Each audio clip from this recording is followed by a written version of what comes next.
राहुरी पाथर्डी नगर विधानसभा मतदारसंघाचे महायुतीचे भाजपचे उमेदवार माजी मंत्री शिवाजीराव कर्डिले यांच्या गावभेट दौऱ्याला नागरिकांचा मोठा प्रतिसाद मिळतोय।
राहुरी नगर पाथर्डी मतदारसंघात आमदार असताना विकासाची गंगोत्री आणण्यात यश आलं होतं।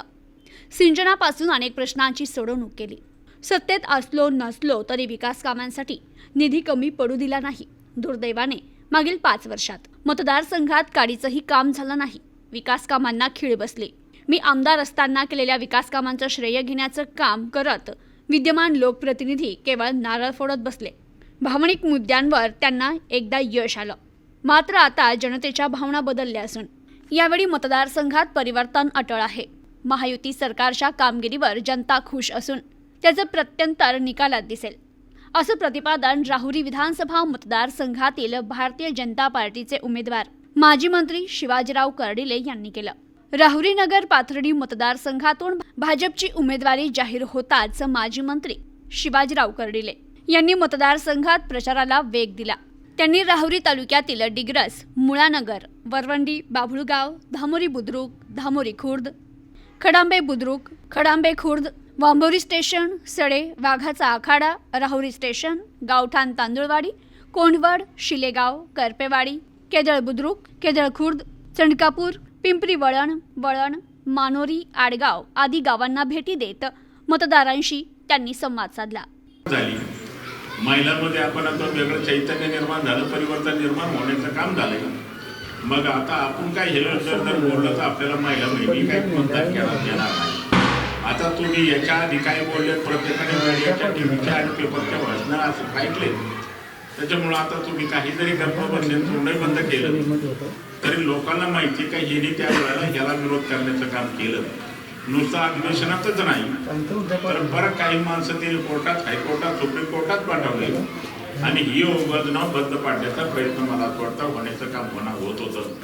परंतु कुठंतरी मग आपल्याला महिला बहिणीची कुठंतरी कृपा आशीर्वाद असेल म्हणून आता न्यायदेवतेने सुद्धा कुठल्याच प्रकारचा त्याला निर्णय देण्याचं काम काय होऊ शकलं नाही। आणि मग आज तुम्हाला सांगतो का ह्या योजनेचं महिला तिच्या घरी जाऊन कौतुक करायला सुरू करण्याचं काम केलं। आज जसं आता आपण पाहिलं, विजयताईंनी सांगितलं, आता कदाचित एखाद्या मोठ्या माणसाला 1,500 आपल्याला किंमत काही वाटत नसेल, परंतु 1,500ची किंमत काय ती प्रत्यक्ष आपण पाहतो का एखाद्या गरीब महिलाला माहिती होण्याचं काम 100% होतं। कारण आता त्यांनी जसं सांगितलं का आता काही महिला अशा आपल्याला पाहतो, कुटुंबात जरी कुटुंब मोठं असेल, मोठं असेल, लहान असेल, परंतु काही महिलांची आपला प्रपंच चिकटणी करून 1,500 रुपये सुद्धा महिन्याभर प्रपंच चालवण्याचं काम मला वाटतं 100% करण्याचं काम करतात। म्हणजे त्यांना किती मोठा दिलासा झाला, किती मोठ्या प्रमाणामध्ये आधार झाला। उद्या जर कदाचित कुटुंबातला जर कदाचित मुलं एखाद्या वेळेला जर आजारी पडले तर हॉस्पिटलमध्ये न्यायचं म्हटलं तर हॉस्पिटलचं आपण पाहिल्या परिस्थिती काय आहे आणि हॉस्पिटलमध्ये गेल्यानंतर एखादा पेशंट न्यायला चेकअप जर केलं आणि मेडिकलमध्ये जर आता तुम्हाला सांगतो का म्हणजे ताई तुमच्याकडे जर आले तर माझ्या माहितीप्रमाणे 500 आणि 1000 रुपयाच्या पेक्षा कमी मला वाटतं त्यांना कदाचित गोळ्या औषधाचं तर बिल त्याच्या मंदिरामध्ये मी बोलतो काही एखाद्या वेळेला नाही सरकार जर आलं तर 1,500 चे 3,000 रुपये सुद्धा महिलाला तुम्हाला 3,000 रुपये जर मिळाले तर तुमचा प्रपंच सुखाने चालेल, कदाचित रोजगार जरी मिळाला नाही, कदाचित काही आपल्याला आणखी अडचण जरी आली तरी मिळतं. आणि पहिल्याने काही अटी घातल्या, कधी आपण पण ज्या एखादी गाडी असेल तर त्याला याचा लाभ नाही, एखाद्या जर दुसऱ्या योजनेचा लाभ घेत असेल तर त्याला लाभ नाही. परंतु त्या सुद्धा अटी शिथिल केल्या. ज्याच्याजवळ 4 व्हीलर आहे त्यालाही 1,500 यायला लागले. ज्याने संजय निराधार किंवा वेगळ्या योजनेचे लाभ घेत होता त्यालाही 1,500 रुपये देण्याचा निर्णय या सरकारने केलं. आणि तिने जातपात काय कुठल्या प्रकारची पुढं पाहिली नाही. कोणत्या जातीची महिला आहे याचा विचार केला नाही. प्रत्येक जातीच्या महिलाला सुद्धा 1,500 रुपये आपल्याला देण्याचा निर्णय घेण्याचं काम केलं. त्याच्यासाठी आपल्याला सगळ्याला हात जोडून विनंती करतो का 20 तारखेला आपण आपली भूमिका बजावण्याचं काम करावं ही नम्र विनंती ह्या मीटिंगच्या निमित्ताने करतो. आणि आगामी काळामध्ये आपण तुमचा स्मशानभूमीचा प्रश्न प्रामुख्याने सोडवणार आहे.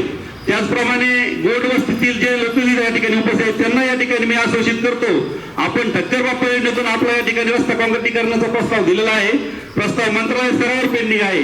निवडणूक संपल्यानंतर त्या कामाला देखील या ठिकाणी गती मिळणार आहे आणि ते काम सुद्धा मार्गी लागणार आहे. साहेबांनी या ठिकाणी आपल्या गावामध्ये 6 लाख रुपये आपल्याला भरण्यासाठी शेवटच्या काळात मंजूर केलेच. त्यापूर्वी स्वखर्चातून आपल्या गावातील काही रस्त्यावर आपण मुरुम टाकला होता. सर्व लाभार्थी या ठिकाणी उपस्थित आहे, सर्वांना माहिती आपण कुठे मुरुम टाकला, कसा टाकला. तर त्या ज्यावेळी निधी उपलब्ध होत नव्हता आणि पावसामुळे रस्त्याची नासाडी झाली होती, साहेबांनी स्वखर्चाने हे काम करून एवढं मोठं दातृत्व दाखवलं. त्याबद्दलही साहेबांचा ऋण व्यक्त करतो. आपण जिल्हा बँकेच्या माध्यमातून कोरोना काळामध्ये शेतकरी या ठिकाणी अडचणीत असताना आपल्या तांदूळवाडी सोसायटीचे 100 सभासदांना कर्डिले साहेबांच्या माध्यमातून आपण 45 लाख रुपये खेळतं भांडवल कर्ज या ठिकाणी वाटलं. आणि 100 सभासद जे कर्ज घेत नसल्यामुळे जे अपात्र होणार होते ते या ठिकाणी ऍक्टिव्ह झाले आणि सक्रिय सभासद म्हणून त्यांना या ठिकाणी मतदान करता आलं आणि शेतकऱ्यांचा देखील प्रश्न सुटला. आणि राज्याच्या ज्या ज्या स्कीम होत्या आहेत आणि मिळालेल्या सर्व लाभार्थींना, विशेषतः महाराष्ट्रातील काही मागच्या लोकसभेच्या निवडणुकीत काही लोकांनी जातीवादी राजकारण केलं, खोटा नेरेटिव्ह पसरवलं. 18 पगड जाती घेऊन छत्रपती शिवरायांनी या राज्यात राज्य केलं. अशा शिवरायांच्या राज्यात 18 पगड जाती 12 बलुत्यांना ताकद द्यायचं काम विश्वकर्मा योजनेत माननीय मोदी साहेबांच्या नेतृत्वाखाली केंद्र सरकारने केलं.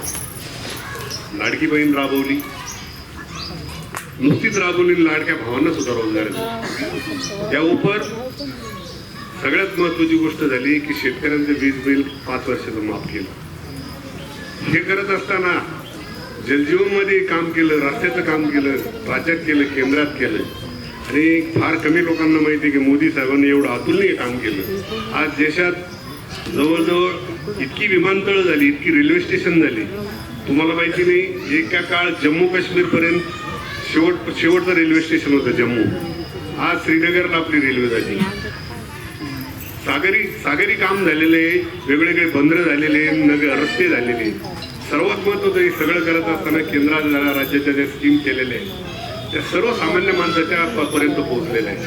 पण कर्मधर्म सगळ्यांनी आपण लोकांपर्यंत पोहोचण्याचं काम कमी पडतो. निवडणुकीच्या निमित्ताने माझं असं मत आहे की आपण सर्वांनी केंद्राने राज्यांनी ज्या ज्या स्कीम दिलेल्या आहेत, शेतकऱ्यांसाठी दिल्या, कामगारांसाठी दिल्या, विद्यार्थ्यांसाठी दिल्या.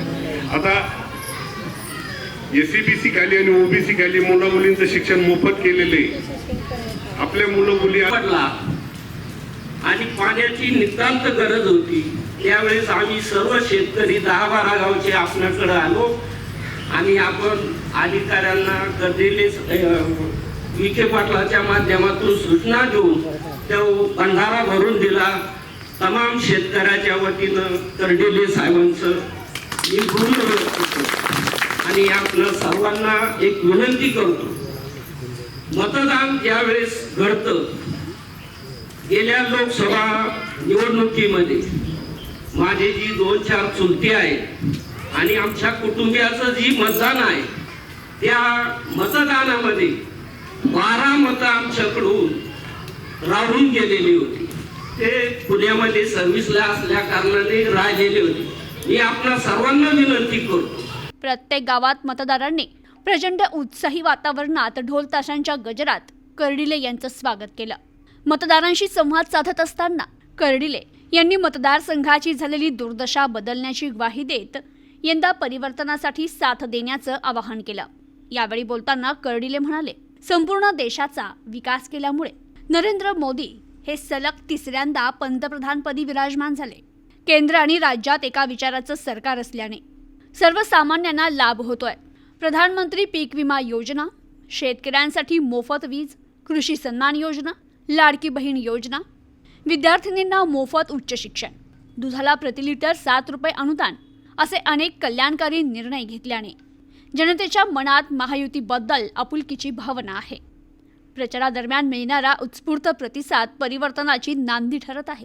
तर या प्रचार दौऱ्यावेळी सुरेश बाणकर, शरद पेरणे, लीलाबाई तनपुरे, विश्वास तनपुरे, लक्ष्मण तनपुरे, तानाजी धुमाळ, विनीत धुमाळ, उत्तम म्हसे, कडुआप्पा म्हसे, रवींद्र म्हसे, कुंडलिक खिलारी, सुभाष गायकवाड, गोरक्षनाथ तारडे, नाना मानगुडे, विजया मानगुडे, सुरेश गायकवाड, लक्ष्मण आढाव, अनिल आढाव, जालिंदर आढाव, गोविंद आढाव, सुभाष आढाव, राजेंद्र आढाव उपस्थित होते. गावागावात शिवाजीराव कर्डिले यांचं स्वागत करताना अनेक पदाधिकारी, कार्यकर्ते उत्साहात होते. शिवाजीराव कर्डिले हे जनतेच्या सुखदुःखात सहभागी होतात. त्यांच्याशी थेट संपर्क साधता येतो. अहमदनगर जिल्हा बँक थेट शेतकऱ्यांच्या दारात नेण्याचं काम त्यांनी केलं. दूध धंदा वाढावा, शेतकऱ्यांच्या हाती 4 पैसे पडावे याकरिता त्यांनी गाई म्हशी खरेदीसाठी सहज कर्ज उपलब्ध करून दिलं. राज्यात आगामी काळात पुन्हा महायुतीचं सरकार येणार आहे. राहुरी मतदारसंघातील जनता कर्डिले यांनाच आमदार करणार असून आगामी सरकारमध्ये दुग्धविकास मंत्री बनून त्यांनी शेतकऱ्यांना न्याय देण्याचं काम करावं असं आवाहन वक्त्यांनी यावेळी केलं. माहिती आहे का, 2009ला मी या विधानसभेच्या मतदारसंघामध्ये आमदार म्हणून मला संधी मिळाली आणि 10 वर्षाचा कार्यकाळ माझा थोडक्यामध्येच आता विनीतरावने त्यांच्या भाषणामधून सांगण्याचा प्रयत्न केला. 10 वर्षामध्ये आपल्या तांदूळवाडीच्या गावामध्ये मला वाटतं बऱ्यापैकी चांगल्या प्रकारचा वेगवेगळ्या माध्यमातून आपण विकास करण्याचा प्रयत्न केला. परंतु आता आपण पाहतो का काही विकास आपण कदाचित एखाद्या वेळेला कमी जास्त प्रमाणामध्ये झाला असेल. म्हणून आता वैदवाडी आणि गोड वस्तीला सगळ्यांच्या लोकांना, कार्यकर्त्याला मी एकच विनंती करतो, आता गोरवरीत जर काय तुमचे कामं राहिले असतील ते सुद्धा सोडवण्याचं काम 100% करण्याचं काम केलं. त्याची खात्री आणि त्याचा विश्वास देण्याचं काम निश्चितपणे करतोय. आता 19ला आपण पाहतो का माझा ज्या दिवशी पराभव झाला त्या दिवशी आपल्याला आता मला असं वाटलं होतं का आता थांबून घ्यावा, घरीच बसावं, आता काय आता जास्त काही कुठल्या प्रकारची धावपळ नको. परंतु आता काही कार्यकर्त्यांचा आग्रह झाला. कार्यकर्त्यांनी सांगितलं आता कर्डिले साहेब लवकर फोन करा, काही केलं तरी ह्या वेळेला तुम्हाला विधानसभेची निवडणूक काढण्याचं काम करावं लागेल. मग आता सगळ्यांचा आग्रह झाल्यानंतर मला काही कुठलीच गोष्ट काय थांबता येत नव्हती. म्हणून सगळ्याच्या आग्रह खात्यावर आपण आता आज विधानसभेच्या निवडणुकीचं आपण लढवण्याची तयारी करण्याचं काम केले. परंतु आता हे होत असताना आपल्या राहुरीकरांना सगळ्याला एकच विनंती करतो, आता मागच्या वेळेला मला असं वाटतं आपला जो काय लोकप्रतिनिधी त्याचा थोडासा भावनिक विषय लोकांनी त्यांनी केला आणि भावनिक विषयामध्ये आपण सगळेजण मला असं वाटतं त्याला बळी पडण्याचं काम झालं. परंतु आता 19 ते तुम्हाला सांगतो का 24 पर्यंत ज्या ज्या आश्वासनं दिले होते मला असं वाटतं त्या आश्वासनामध्ये एकही कुठल्या प्रकारचं आश्वासन पूर्तता मला असं वाटतं झालेली काही पाहायला मिळण्याचं काम काही पुढं झालं नाही. म्हणून आता 1 महिन्यापासून विधानसभेच्या निवडणूक जाहीर झाल्यापासून सांगायला हरकत नाही. आज राहुरी तालुक्यामध्ये मधून जर सांगायचं म्हणलं तर रोज सकाळ दुपार संध्याकाळ तरुण मुलं येतात माझ्याकडे भेटतात आणि 50-50 100-100 मुलं येतात माझ्याकडे भेटतात आणि ते म्हणतात का कर्डिले साहेब तुमच्यावर विश्वास ठेवून आम्हाला भारतीय जनता पार्टीमध्ये प्रवेश करण्याचं काम करायचं आहे.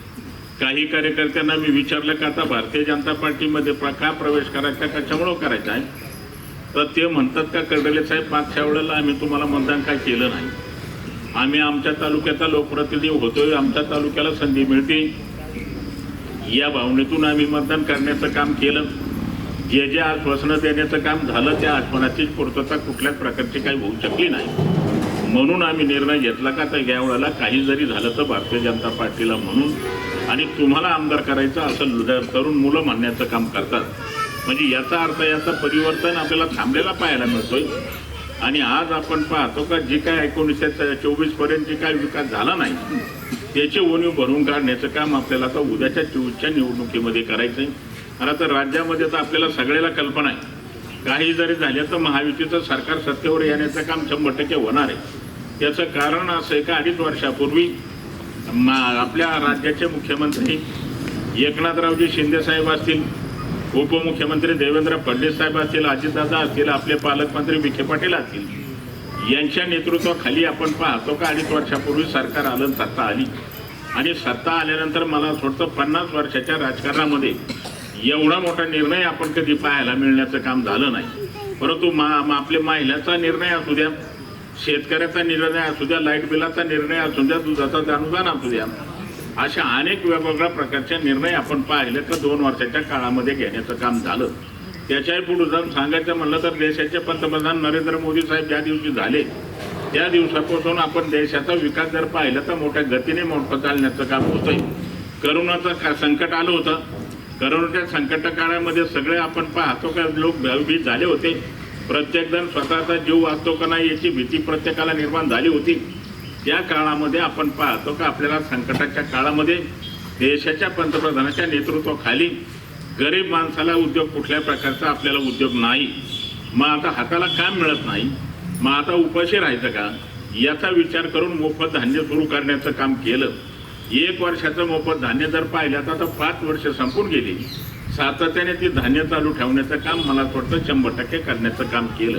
त्याच्यापेक्षा महत्त्वाचा निर्णय जर कोणता केला असेल तर आपण पाहिलं का लसीकरणाचा निर्णय एक आपल्याला पाहतो का महत्त्वाचा निर्णय घेतलाय. आणि जर कदाचित आपल्याला मोफत लसीकरणाचा निर्णय जर झाला नसता तर आपण ह्या जगामध्ये दिसलो नसतो.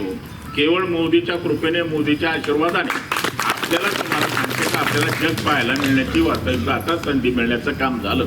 एखादं काम कमी जास्त होत असेल, परंतु जो माणूस आपण प्रत्येकजण स्वतःच्या जीवावर प्रेम करण्याचं काम करतो.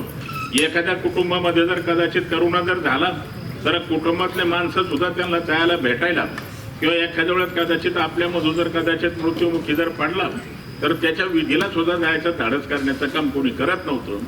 त्या काळामध्ये साथ देण्याचं काम देशाच्या पंतप्रधानाच्या नेतृत्वाखाली आज आपण करण्याचं काम अनेक जणांनी करण्याचं काम केलं. कालच मी आपण राहुरीचे आपण सभेमध्ये मी सांगितलं आता लसीकरणाचा मोफत दिला. आपल्या लोकप्रतिनिधी आपण पाहतो का जे रेमडेसिवीरचे इंजेक्शन आणले म्हणजे तुम्हाला सांगतो का सरकारकडूनच मिळवले, परंतु त्याच इंजेक्शन आपल्याला माहिती आहे का आपण काही एजंट नेमले आणि त्या एजंटला ते आपण इंजेक्शन वाटप केली आणि तुम्हाला सांगतो का 50-50 हजार रुपयाला एक इंजेक्शन विक्री करण्याचं काम त्यांच्या माध्यमातून झालं. प्रतिनिधी जाईद शेख, न्यूज टुडे 24, राहुरी, अहमदनगर.